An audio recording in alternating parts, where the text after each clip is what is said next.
happening here domestically in the United States, in our backyard.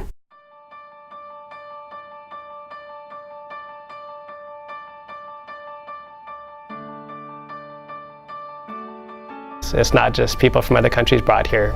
It's people who grow up here and people who are disadvantaged and vulnerable in some way. It can happen, unfortunately, to anyone. Between 70 and 82% of the persons trafficked in the United States are U.S. citizens. It happens in our community. It's happening here in our neighborhood. Sometimes it's difficult to identify. We see what we look for, and depending on what we look for is what we see.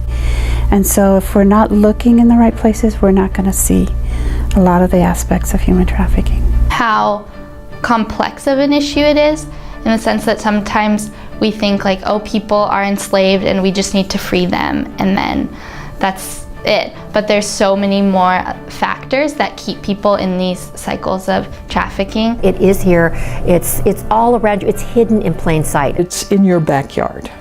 Keep your eyes open because it's probably happening right in front of you.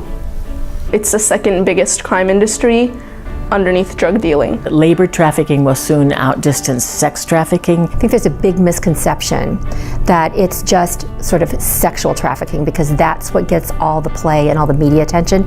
There's a huge, huge problem with labor trafficking. It happens disproportionately to individuals that are poor. It happens disproportionately to women. People take advantage of them and exploit them and take away their freedoms.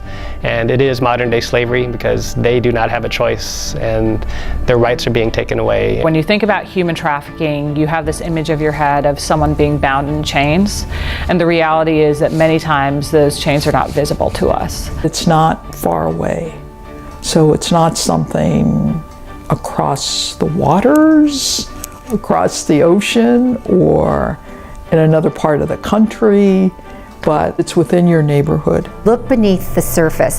It's right here before our very eyes. It's definitely going on all around us. There are so many different ways to fight it, so we can all use our different skills and talents to address this issue. It really is something that all of us can do something about. It is as simple as getting trained and not being afraid to call for help. It's that simple.